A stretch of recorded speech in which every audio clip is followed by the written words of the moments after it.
Without revealing anything about the plot, this movie is much better than the 2003 movie starring Halle Berry, which means out of every Catwoman movie to ever exist, to my knowledge, this is the best Catwoman movie ever made. Unless when the Batman comes out, there might be an announcement of a spin-off for Zoe Kravitz to get her own solo Catwoman movie, but until that happens, let's talk about Catwoman Hunted.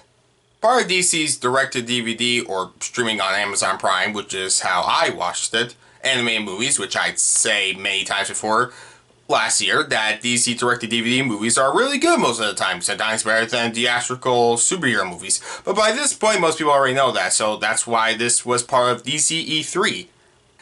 It's not technically called that, but I remember a few months ago when they showed the trailer for this movie where many things looked promising, such as the cast, the writer, the animation, sort of, but I'll get to that in a bit. And most importantly, the fact a new Catwoman movie would be made at all.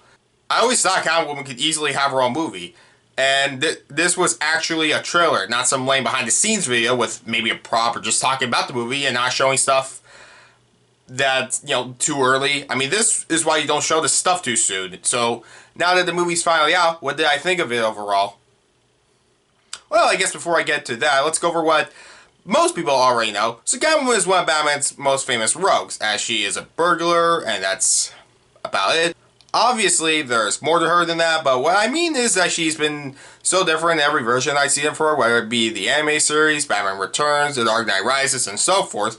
Not that they don't do the character justice, it's just always so different to really say what is the best version, so I am looking forward to Zoe Kravitz's portrayal when that comes out in a month. So, from what I know, she's smart, cunning, sly, slick, I guess. She's a thief, okay?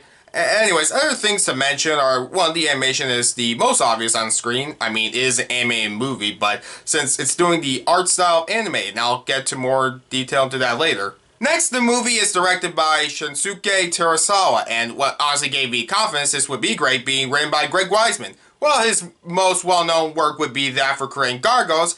He's also the creator of Young Justice, a DC TV show that's good. So, since he's proved himself as a great writer, I thought him doing this movie was a great sign too. And the fact that they got Elizabeth Gillies and Stephanie Beatriz to star this movie, which is really cool since, while sometimes they get kind of no names for this stuff, these two are still major working actresses, with Gillies known for Victorious and Dynasty, and Beatriz known for Brooklyn Nine-Nine and Encanto. So that was also a great sign.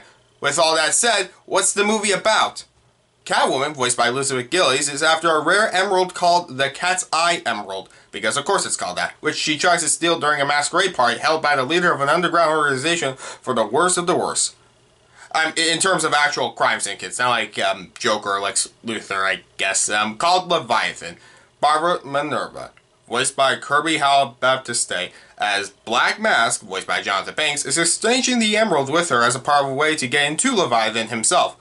When the plan doesn't go exactly to plan, Batwoman, voiced by Stephanie Beatriz, intervenes as she's working with Interpol to stop Leviathan once and for all. So she and Interpol have Catwoman help take down Leviathan during a meeting, which, if Catwoman agrees to, her charges for all of her crimes will be dropped, but that might not be enough since everyone seems to want to kill Catwoman and take all her 9 lives away.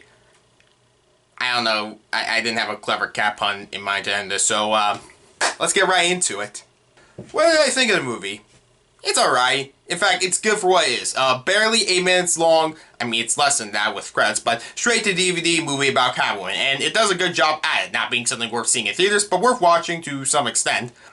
I'll say this, if you don't know who Catwoman is, I don't think you'll care, which might go without saying, but they don't really do any origin stuff for Catwoman, which would be fine. It's just that they either say a lot of stuff Selena Kyle did do, I'm pretty sure I never seen her do before. One example, she says she trained by a Grandmaster to use a sword, which I'm pretty sure that never happened. Granted, I don't read Batman comics, so maybe I'm wrong. But there are other examples of this in the movie, but I imagine, say, a kid just would assume watching the movie as it goes along. I mean, it's PG-13, so it's not for kids, I want to make that clear, that you could easily assume what Catwoman is like, but then you have Batwoman, who, if you don't know who Batwoman is ahead of time, this will confuse you. Since, one, she does work with Interpol, and if I didn't already know that, she kind of has a connection to one of the agents, you wonder why a member of the Bat family is working with the police. I mean, Batman technically has worked with the police, but you know what I mean. I don't know if I say Batwoman is that known. She does have that TV show on CW. I remember watching a few episodes and hating it, so, but that's not relevant here. But I guess if I didn't see a couple of those episodes, I wouldn't have known who she was. Disregarding how, if you aren't a vampire, what am I going in? It's fine. I mean, some changes don't bother me personally, so when Selena hits on a certain character, it seems out of nowhere, since I'm pretty sure she's never done something like that, but I'm willing to let it slide. Now, with that said, I do have a lot to praise about the movie in general. One, it is a good Catwoman movie, since we do see Selena Kyle do actual cool stuff, like the bad guys she fights, which at first I thought was going to be lame considering they're regular criminals, but pretty much every villain I thought was just a normal person is either a trained assassin or has superpowers, so it is a fun fight sequence. This movie is pretty much fight sequences, and for less than 8 minutes, this movie does feel really fast-paced, to the point I thought it was over, but then it kept going. It's not like this is a deep story, it's a fast-paced anime movie with familiar characters, so if you expect something more, you might be disappointed, but don't expect less at the very least.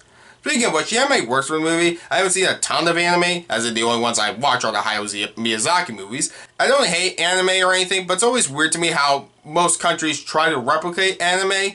They never do the mouth animation right, and while there are many examples, I'm pretty sure people will tell me otherwise, here it might be a bit distracting, but I didn't have a problem with it. I really did enjoy this movie, such as with the heist sequences, the fight sequences, and some of the jokes. I already said this, but Catwoman has done so many different portrayals in movies and shows, so I wouldn't say there's just one way she should act like, but she's really sarcastic in this movie, and I kind of remember her saying cat jokes in other movies, and luckily here, it's not just cat puns. I just don't know if she's this sarcastic, but whatever. I really don't think I should be that harsh. This movie is really good for what it is, and while not the best I've seen in Catwoman, it's nice to see her have her own movie that has good action, really good animation, and even some nice fan stuff from it. Like, I think the cat she has in the movie named Isis was the same name of the cat from the Batman the Animated Series, so there was real care and love put in it. I realize I don't really have much else to say other than the voice cast killing it. I mean, Gillies and Beatriz were practically pitch perfect for their characters, so I feel like if you are interested in this movie, you'll like it, and if not, you don't need to give it a try. I really enjoyed Catwoman Hunted, but I'm ready to see what else we can see of her in the future. But for right now, she might just do a fine job stealing the show. I give Catwoman Hunted a 7.5 out of 10.